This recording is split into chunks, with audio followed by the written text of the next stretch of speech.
How many times have you been arrested? I don't have an actual, factual number. And how did you tell his mom that her son was gone?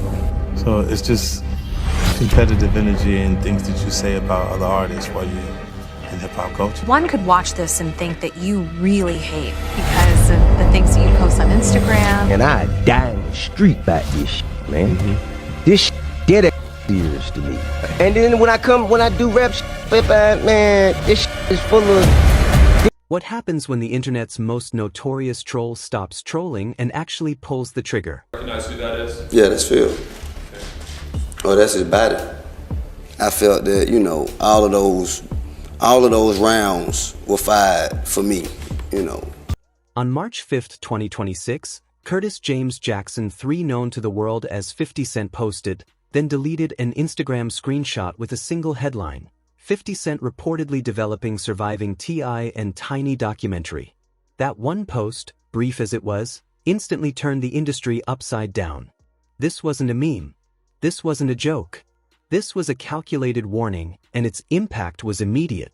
To understand why the deletion of that screenshot hit so hard, 50 Cent and T.I. is back at it. 50 Cent jumped out there. He let him know that he's putting out a documentary surviving T.I. and Tiny.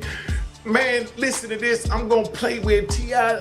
told 50 that he was getting ready to do the same thing to him. And then now 50 announced that he did it. We already know 50 know how. You need to rewind to the origin of this feud, back to the moment that first cracked open what would become one of the most talked about stories in hip-hop in recent memory. It started with what was meant to be a celebration. T.I. and 50 Cent were in talks for a Verzu battle, the iconic platform where rap legends face off, catalog to catalog, bar for bar. For fans, this was a dream scenario. Okay, so first, like, you know, it was really about celebrating each other's catalog. Me and that nigga talk about this, bro. This shit, I ain't just called a nigga out the blue. Me and that nigga talk about this. You talking about you were 50? Yeah, man, we talk about this shit, man. This shit just come out of nowhere. Two of the most decorated rappers of their generation finally in the same room, publicly celebrating the music that had defined careers and eras. T.I. described it as a moment to honor each other's catalog, an act of mutual respect that had been long overdue. Social media was already buzzing with anticipation. Headlines ran wild. Forums exploded with speculation. Because if you're telling, you can't even look forward to going home. It's just gonna be hell. Where you going after you get out? The neighborhood ain't accepting that. You bitch ass nigga, we heard you's a rat. Look, even for me personally, my character, they would try to attack my character. They'll say he a rat or he just a snap. Yeah. This was all you going gotta to do be is more ask than him a who I rap told. battle, it was going to be a historic cultural event. But then, as he has so often done throughout his career, 50 Cent flipped the script. What began as a planned celebration became a battlefield. He denied that any agreement had ever been made, played dumb in interviews, and acted as if the Verzu idea. The final blow came publicly. He dismissed T.I. with a cutting nickname, King Rat. In hip-hop culture, that wasn't mere shade, it was a direct accusation of snitching, the worst label you could give someone in the streets. He told T.I., point blank, to keep his name out of his mouth. The insult reverberated throughout the industry, sending a clear message that 50 Cent wasn't playing by the usual rules. T's response was immediate and unrestrained. He went on the $1 Million Worth of Game podcast and laid it all out. We talked about this. We said what we were going to do. When I jumped out there, he acted like he didn't know what was going on, T.I. said. His fury was real, loud, and public. At this point, 50 Cent should literally rent a wife and kids and have them make diss responses. And the fact that he would actually have to rent a woman and children to like him and to respond on his behalf for T.I. and Tiny's whole family is telling. And timing made the betrayal sting even more. T's single Let Him Know had just climbed to #1 on urban radio and was crossing into the mainstream top 40.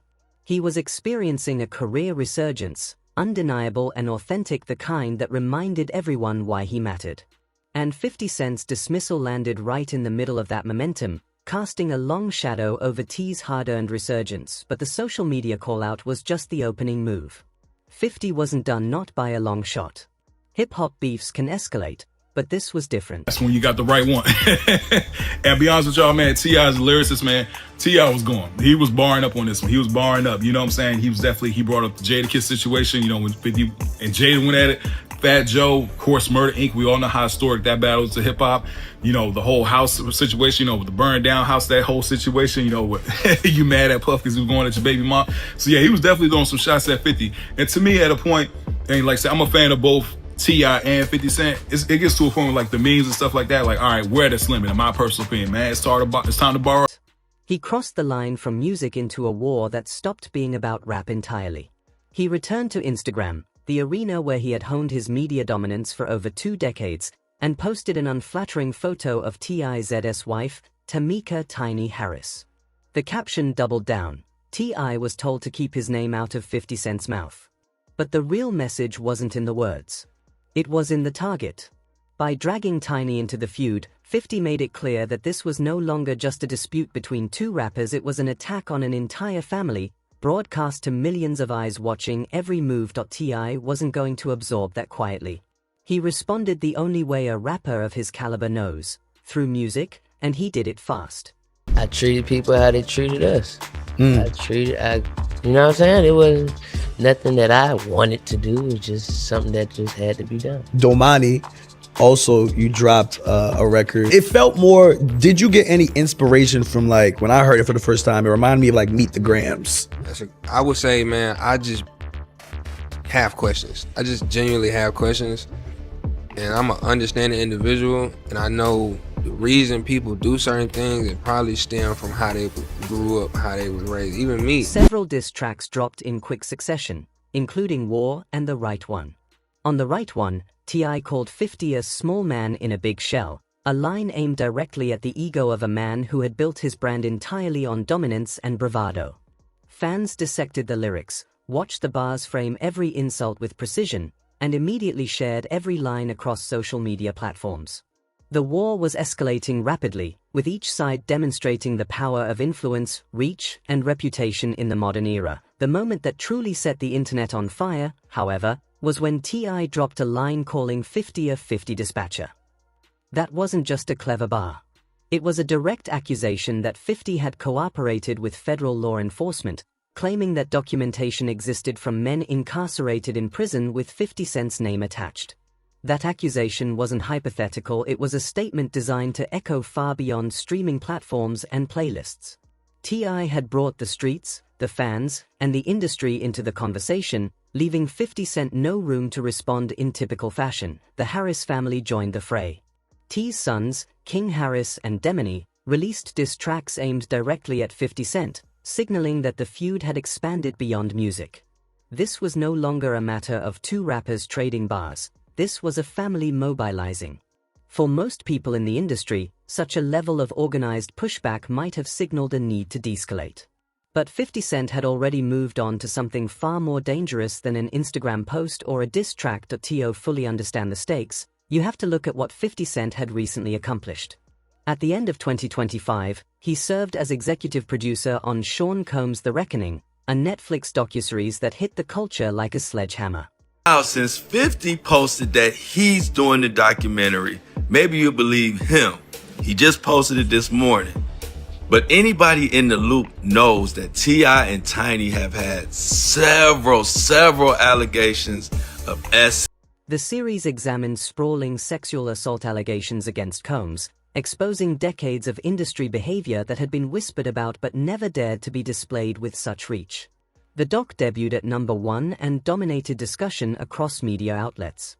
Netflix clarified that 50 Cent didn't have full creative control and that participants weren't compensated, but in the court of public opinion, none of that mattered.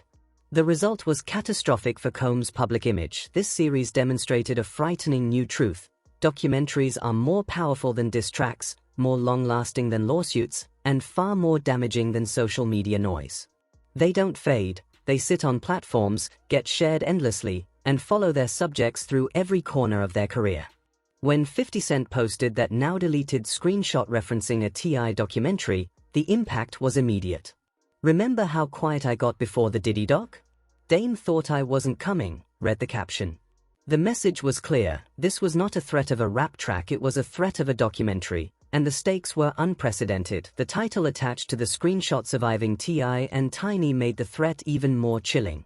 The documentary was rumored to follow the same model as The Reckoning, resurfacing assault allegations that had been publicly leveled against T.I. and Tiny since 2002, and potentially timing them at the worst possible moment for their public image.